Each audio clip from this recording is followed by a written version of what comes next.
Welcome students for today's English lecture. Today we will start with the lesson The Lost Spring. Let me introduce you with the writer Anish Jain.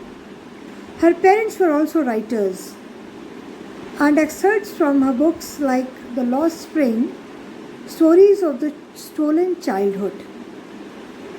In this lesson she analyzes the grinding poverty and the exploitations done to these children. The lesson starts with a question, and the question is, why do you do this? It is asked to Sahib, the boy who has left his home long ago. Many years back he came with his mother to settle in Delhi and in search of food, in search of work, and now they are living in a big city in search of gold. For them work is gold, and they are actually living here because their fields were swept away by the storms. They had no other way to stay there, so they left their fields, their hometown, and they came to Delhi and settled. Very interestingly, Sahib says to this question, see, I am coming back to the question, why do you do this? The answer to this Sahib gives is, I have nothing to do else. I have nothing else to do, so I do this. Now, a big answer, very meaningful answer. He has nothing else to do except doing this, picking up the garbage and earning his livelihood by this. The writer says, see, this is the conversation going on. The writer says, go to school. Then immediately after putting this question and this response to the conversation, go to school, immediately the writer thinks, she realizes what a hollow advice. The advice is very hollow. It has practically nothing to do with this. Very easy to speak on, very easy to say, go to school. But the answer comes, there is no school in my neighborhood. When they will build, I will go. Build one for me and I will go. This is the answer given by Sahib. The passage says that it is not only Sahib, it's a big army of such boys who are roaming on this road, on this area, in this area at noon, and that too, big army seats. A big army means many children, and that too barefoot. They don't have shoes, slippers to wear, and they are roaming on these roads in this area, and the writer gives two reasons for this. One says that they are roaming due to poverty because they don't have money to purchase the books, the sandals and the shoes, so they are barefoot. Second reason is given as tradition. What a match. When we go to the temple, we go barefoot. We don't wear shoes and chappals in the temples. So tradition, they are actually giving a lame excuse and explaining to us the reason of roaming about in the barefoot. And see, the state of poverty mentioned here is, it's an excuse given, and the excuse is tradition. And the reality is, it is poverty. They are not affording to buy the shoes and the boots and the slippers. This is page number 13 and 14. When you open the pages, children, I pasted on your WhatsApp message. You'll open these pages, you'll get this information on page number 13 and 14. Now we proceed with page number 15. Page number 15. I give you just 1 second to go through that page. Okay. a short story mentioned here by a man from Udupi. And the story is about a child who prayed to God, asking him to give him a pair of shoes.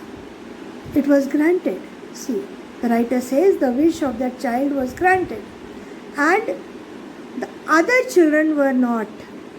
They remained shoeless. They did not have the wish granted. So, other children had to be satisfied with what was not given. In the next passage, children, the writer defines Simapuri, a place in Delhi. Metaphorically, the children who live here are barefoot. It is already mentioned in the lesson. They are rag pickers. It is their work actually, they do rag picking. And who come to Simapuri from Bangladesh back in the year 1971. They have come here from Bangladesh back to the year 1971. And Sahib's family, we are talking about that boy who had answered, make a school, build a school and I will go. He is belonging to the same family. These families live here for many years.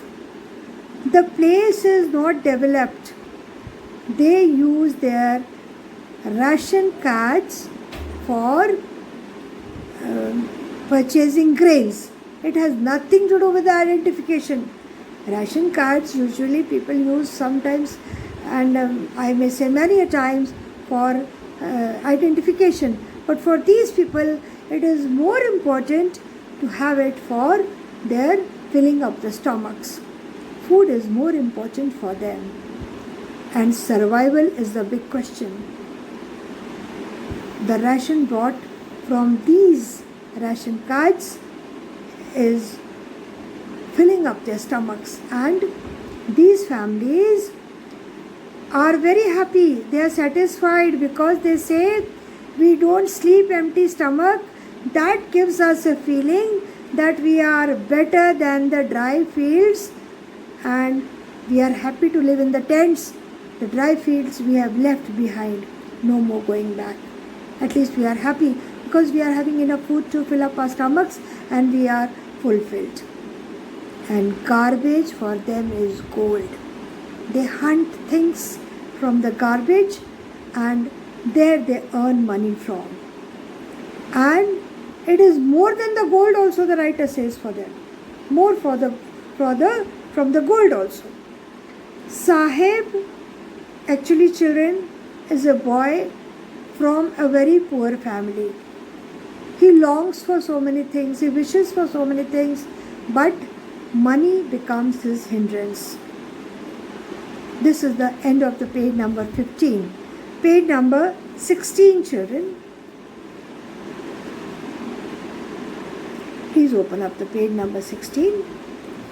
Sahib finds silver coins, silver rupees in the garbage, and this lies a hope for others also. Others also feel that as he is getting, we should also get. Some are given, some are not. Some are helped with, some are deprived. For parents and elders, it is a matter of survival. Naturally, they have to look after their families. But for children, garbage is wrapped in wonder. They find wonder in this. Children, they are after all. Mentality cannot change. And the writer sees Sahib standing once in front of a club. He is standing outside a club. And that too with shoes. There are two children playing inside tennis. They are playing tennis and with the tennis shoes. This boy is standing out without the new shoes. He is wearing the shoes, the tennis shoes of course, but which are discarded by others. thrown away by others, not used by others anymore, and he is wearing them, and he is standing outside the gate of a club. As the story moves, we come to know that this boy, Sahib, has started working in a tea stall, earning 800 rupees and all the meals. Means he is no more empty stomach. 800 rupees he gets and filled up food. And he carries a canister, not of plastic. He carries the canister heavier than the plastic, of course, because he was carrying early plastic bags. Now he is carrying heavier one, which does not belong to him. It is his master's canister. And what happens, children? No longer he is his own master, the writer says. He is working for others, earning, but he has lost his independence.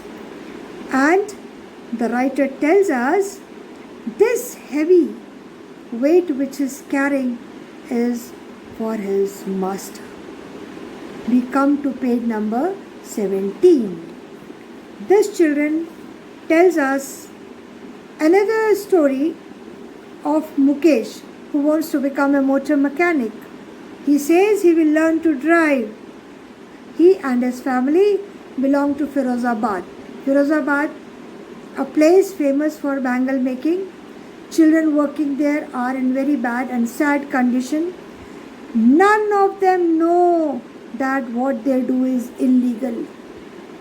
This is the truth and reality of society.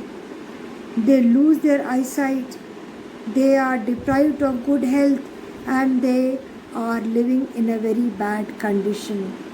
This is what the writer is trying to convey to us. And this place, Firozabad, not a very big city, a small town, but world famous for glass bangles. This is, we end here, children, till page number 17. We'll continue in the next lecture. Thank you.